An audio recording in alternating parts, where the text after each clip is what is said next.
Unfortunately, I've discovered that the sound for this video is non-existent.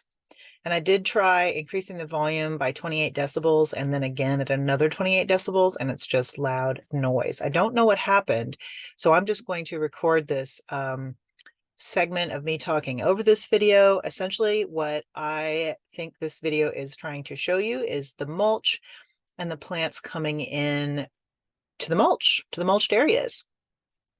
So this one was one of the eucalyptus that I had. Now, I'm not going to give away what happened to that until later. You can see that I'm also trying the method that I made up of just putting a plastic bottle over some things. There's a little perennial, it's a native. And yeah, this was to try to save this little baby, and it didn't, you can see that it's got some condensation and it's hopefully protecting it from the cold and also from getting eaten, because I was, and that was the main motivation, to be honest, because I was noticing that these things were getting chomped down to the ground. They're probably delicious. And you can see some of the areas where I've still just got the cardboard laid down and don't have the mulch over them yet.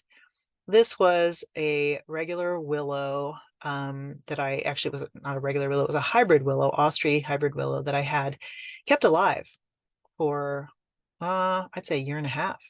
I guess I just gave away that it didn't make it, but you can see that it's doing great. I have a clay pot there for it. And you can see the rocks. There's a little bit of greenery growing along there too. And take note of on the right side there along that berm, how it's still pretty barren. But I do have this freshly laid layer of mulch, and you can see there's areas where I still need to spread the mulch. So I'm doing just kind of a midway through at the end of the first year, let's be real, of the road frontage that I had shown in other footage when I had first shot this before doing any earthworks at all. And you can see it's pretty different. It's really, I still consider it to be minimal because I haven't done everything that needs to get done. There's a lot to do. It's just really what I've been able to get done with all the other things that I'm doing, and just me and a shovel. But you can see these areas that have been bermed and the plants growing in the spaces, and then you can see the patterns of water in there, and you can see, I mean, this is a lot greener. And then of course I've got some anchor plants. These are some cacti I took off of out of my orchard area, but look at this. These are all volunteer pioneer species coming in and covering the ground, and it's freaking awesome. And then you can see some of those saltbush over there. Let's see if I'm pointing to the right spot. Yeah, so those are like dead nubbins. There was nothing, and now they're like putting out. They have like green growth, so they've come back. And I've got some century plants and stuff that I've added, and the shrubbery is a lot more green than it was before. And I've got I've got a few of the weesatch that I put in that have come up that I've got little pots for. This century plant was really looking bad when I got it. This woman sold it to me for like $2 at a flea market, and she had left it out too long without water. She was saying that it's best to not water them, like just leave them out before you transplant them. And something in my heart was like, no, that's not right. But sure enough, it did take a really long time to revive it, but it did come back. One of the mesquite pods I shoved in came up there, so I've got it a little bit of kind of nestled. And then this is another spot where there's a lot of green plants coming in. And then I've got, I think this one is a mesquite. It's not hard to tell. No, the way that I tell is that if it's got a double or a single little bit of, yeah, I think is a mesquite. I can't really tell right now. And then there's another little mesquite over there. So a lot of regeneration happening. And then this one was a seed that was given to me by some rando at the pool last summer. And I started it from seed in the greenhouse and then finally transplanted it out. And they don't have clay pots. They're just hanging out, doing great. Yeah, so, and then I've got one of the eucalyptus there at the corner, and some flowers and stuff coming in. But yeah, so this is a lot different than it used to be, but it's still nowhere near what it can be and what it eventually will be, when I really am able to do all the parts of it, because there's a lot of components that need to happen. Here's what's going on the other side of the driveway here, where this used to be just totally barren. And you can see that the shrubs have greened up quite a bit.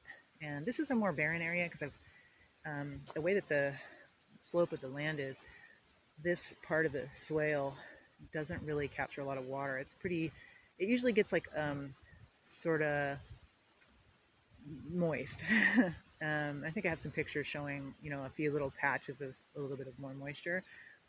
But this is just a higher ground, so then most of the water will drain down to the low point. So this, what I'll need to do is a lot more just staged, swales.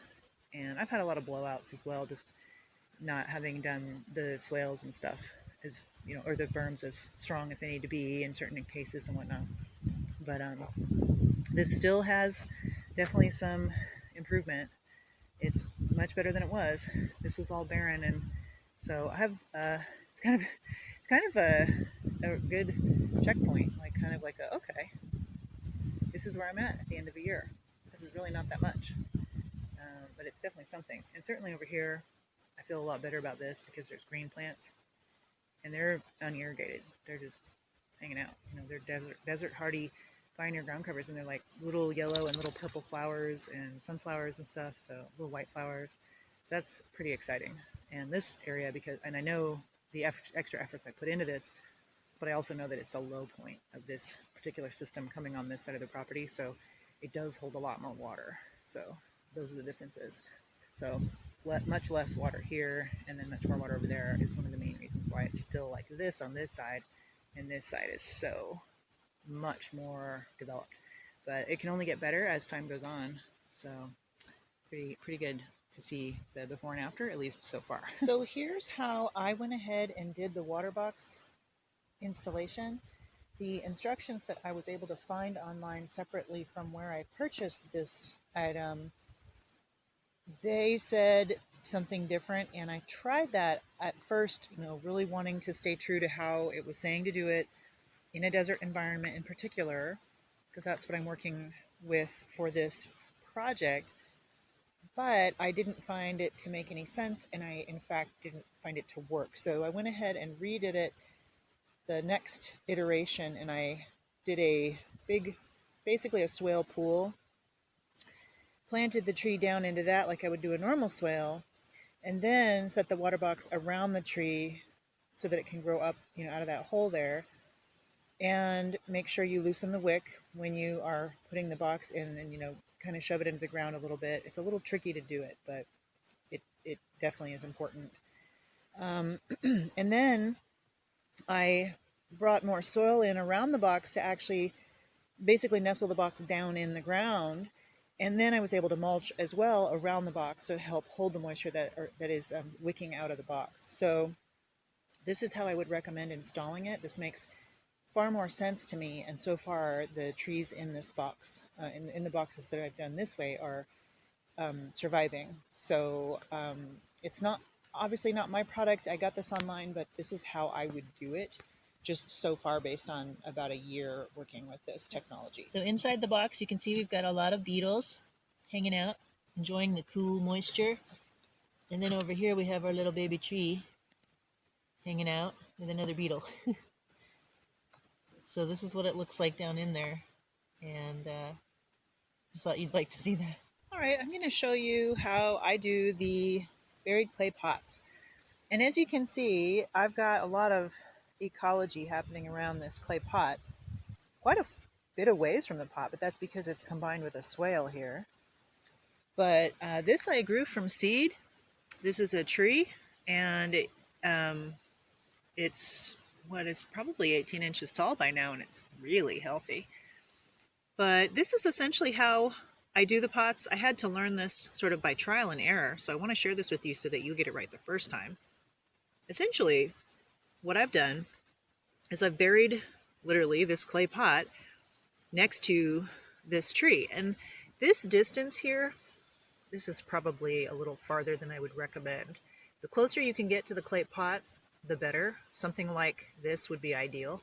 So this tree, if I were redoing this, I'd put it here.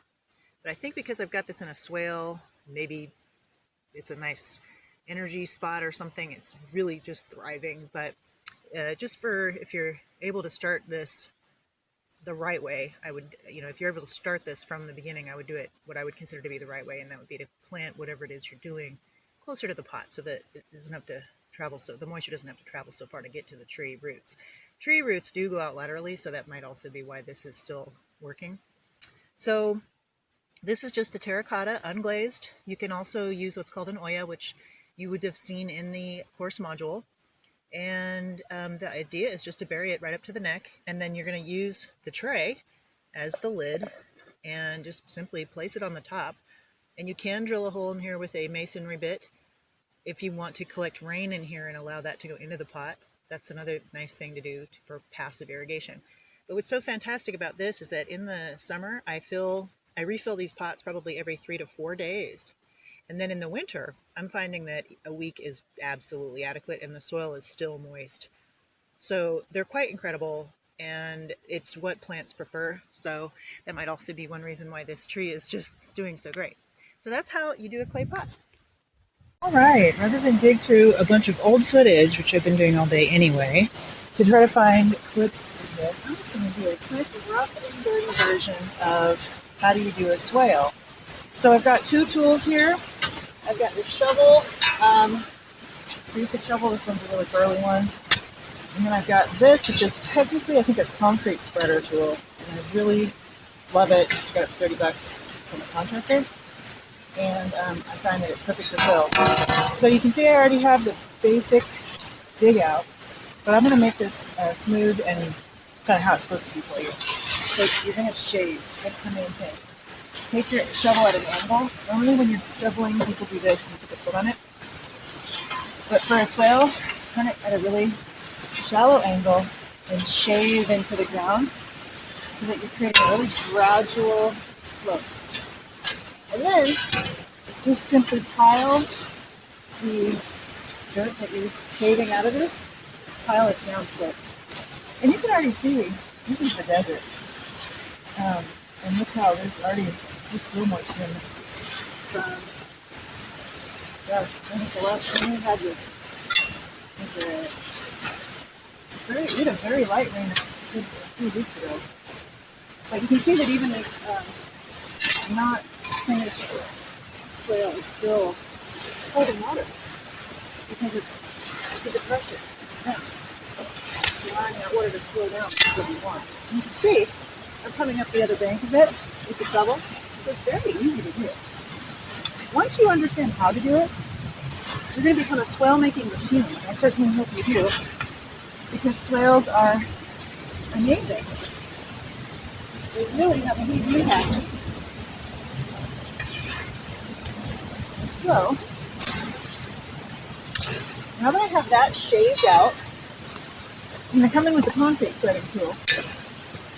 You certainly don't have to use this, but I just like, look at that. I do recommend it because it makes it so much easier. And you can also use it to perfect the berm downslope of the swale. And so you can kind of keep making it more and more perfect as you go. And I also like to use the concrete spreader because it helps me see what I've got. You know, you often when you're digging, you're burying what you have, so you can't see it. So that allows you to kind of see, and then you can come back in. And you see how easy that was?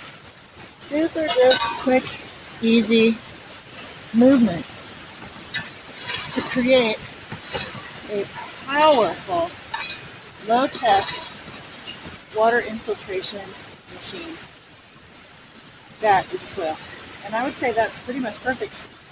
I don't really have to do anything else now. I'm done. And how long did that take? And granted, I had a little bit dug ahead of time, but that would have taken me, less than a couple minutes anyway. So there you have it.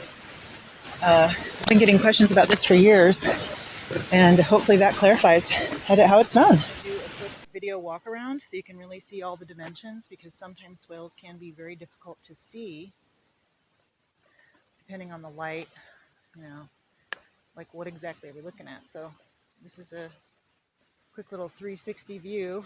I'm navigating shrubs here of what a decent sized pit swale looks like. And then here's the, let's see if I can get around this shrubbery. Here is what it looks like in cross section. And really doesn't need to be any deeper than 4 inches at the bottom and about 18 inches minimum width. And you have yourself an amazing water capture and infiltration, low tech, high result system.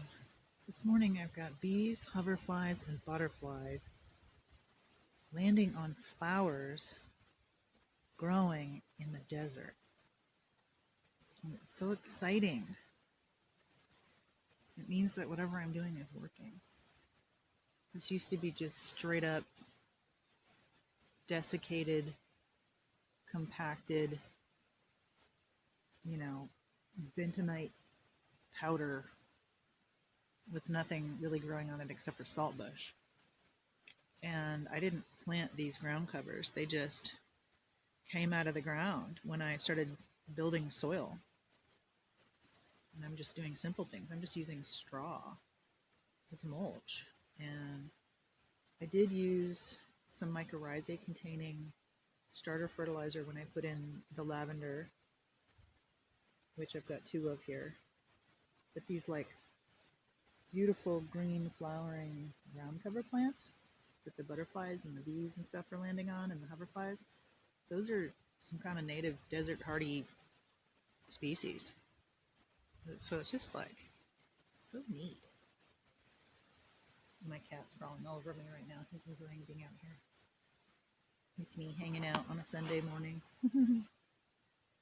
watching the wildlife. I've got 3 strawberry plants blooming, and it's December. This is the entry point of the main gully. You can see I've already done some earthworks over there where you can see the green plants coming in, but really minor, half-assed. And then it's coming down here, and then what I've started to do is create a wall here, preventing it from going in, you know, through that main channel as much as possible. Still some water will come through, and that's okay, but I want to channel the water through here. And where I want it to go is out into the dry part of the land, and it's going to take some work because I'm fighting gravity. But instead of fight, I'm going to try to work with some opportunities that I discovered.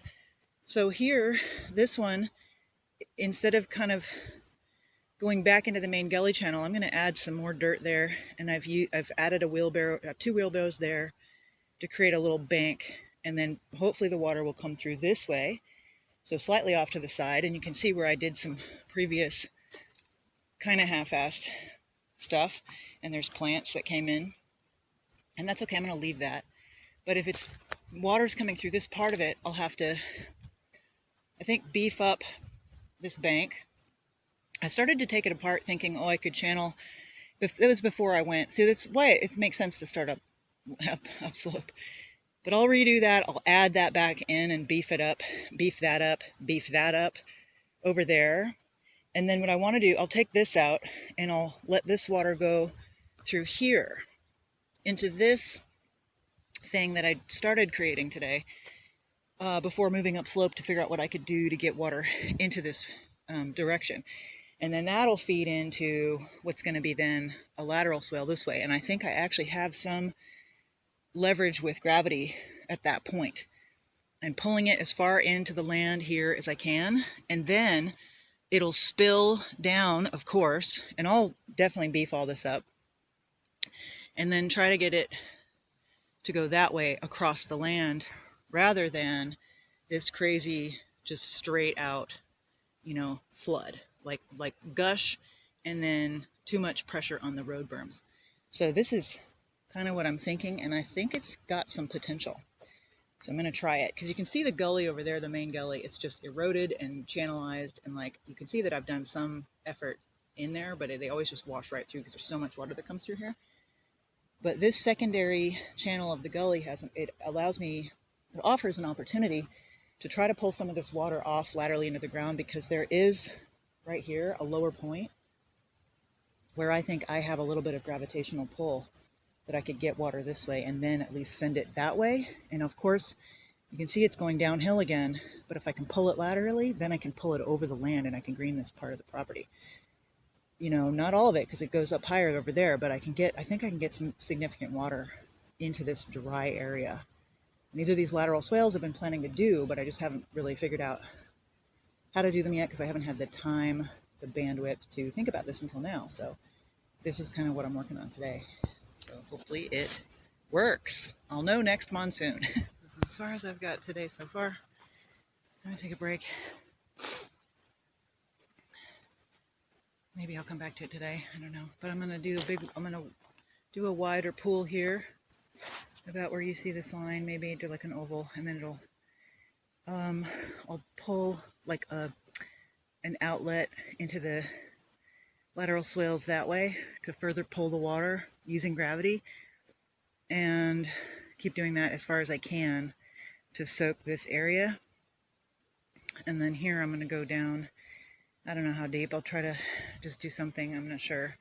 And then here I was kind of widened out the channel a bit so that it really doesn't get kind of bottlenecked too bad and need to like overflow and break through, that it's got somewhere to go. But at the very least, I think I can pull more water out onto the land, like without doing a bunch of different laterals, just this one up at the top here. So that's great. And then that'll be a big effect. I really don't know how it's going to perform or what it'll actually do until I see it. So, but this was the best opportunity I could see in terms of the topography that I have to work with in the slope. And I'm pretty happy with what I have so far. So, you know, because I didn't know that there'd be this opportunity necessarily till I came out here and started kind of playing with it. And I had the idea the other night, so I wanted to come check it out. And sure enough, so that's pretty awesome. I think this will potentially be very cute. And I do have to think about, like, okay, if I'm taking water out of the gully, you know, but the gully is just a gully. I mean, it's just pulling water down. So I don't feel terrible about pulling water out of that gully, because it's just a channel down and out. So lateral is really the goal in getting it out of there. So I'm going to do some more here. I'm going to berm that up more over there more. That's the main point, that this gully, that I'm turning the gully, or I'm turning the channel of flow of water out of that gully. The gully was going this way down into this part of the system, and then pulling down into the rut, the gully, the deep gully, and then this is the main area. This has a lot of branches in it though, so there's a lot of water that will probably still flow through that, which I'm actually okay with there being some water going through that part of the system. But I'd like to make sure most of it comes this way, and it may be that this is enough to do that, and I don't have to I don't want to totally block it necessarily, because the gully does feed the road berms, but the road berms, it's not the goal to feed the road berms. The road berms are just like a last stopgap kind of thing. But yeah, so, and you can see that, I don't know if you can tell, but the topography, like, it goes quite a bit uphill right here. There's like this high point right here, but this part is, it's, you know, it's a natural, like riverine, it's a ribbon of the gully system of the wash. And what I'm doing is turning it into like a proper channel and pulling, using it because it's got this gravitational, it's got gravity, it's got topography that works with me being able to kind of utilize gravity. So I'm pulling it out of this, like, you know, boop, and pulling it out this way, and then it'll still go downhill, but it'll be like check, check, check, check, check, hopefully. And I'm gonna need to make big ones, because there's a huge volume of water that goes through this system. So this is gonna need to be big, but it's just gonna take me a while to get it done. And then, you know, I'm sure I'll have failures and I'll have to go back and fix stuff and rethink it, but this is an attempt I'm excited about. So I'm expanding this whole thing out as far as I can go with what the topography will allow. So whatever the slope will allow, so I'm trying to stay on contour. And it's looking like I might be able to snake this even all the way out to there, just based on contour lines that I'm kind of visualizing. It's going to have to bend. I think it's going to have to curve that way, but I think I can actually potentially even extend this further. This is so much farther than I ever thought I'd ever get. It's just totally exciting. And then I'll be able to pull little overflows into like secondary and tertiary, etc. I'm going to do a series of these like stepped swale pool, like lateral swales essentially. So very exciting. Of course, the proof will be in the pudding, but I'm connecting up to pit swales I've dug in a few places. This is the one that I did a little video on for the course I'm developing just last week. And then these are some old ones that I did, earlier in the year, etc. And I'm just connecting everything up and really working hard to get it, nice and adequately prepared to be able to handle the volume of water that it's going to be able to be handling. And I will keep, I think, working on building this up. I believe that would be a good idea as I have time, because it is a huge amount of water. And then obviously this all needs to be really widened out and nice, bigger, even bigger than this, I think, berms. So using a wheelbarrow and using excess soil I have, and actually doing the work of wheelbarrowing it in to get the berms like thicker, because that's about how thick they are right now as far as the width of them, but I think that would give them more staying power if I make them like wider, bring it out, mound it up a little more and mound it out a little bit. It's gonna be a lot of work, but as long as the water has somewhere to go, shouldn't be an issue. But I just won't know till I see it. But also just very exciting that this opportunity is here, because I've been dreaming about what to do. And it's so funny how when you dream and then you go and try stuff, you just keep going, things happen, things come. Pretty amazing. So I didn't think I'd get this done in one day, but I did. I want to show you something that cannot possibly be just coincidence. So I have a couple of baby mesquite trees that I've propped up here with some various things, like you can see twigs and rocks and some straw and whatnot. And a wild animal, I'm guessing a coyote, has pooped right on the pile. Now, the odds of that happening are, I think, pretty low, especially since there's a berm in the way, there's rocks. He would have to have gone out of his way to do that. And then there's another dropping here nearby. I'm not sure what's going on, but I would assume that this creature is fertilizing trees. So I guess if you have a different idea, let me know. But that's amazing. That is truly amazing to me. I mean, the odds of that, like I said, it's just like, at what point do you think, okay, it's not a coincidence? So thanks, creature.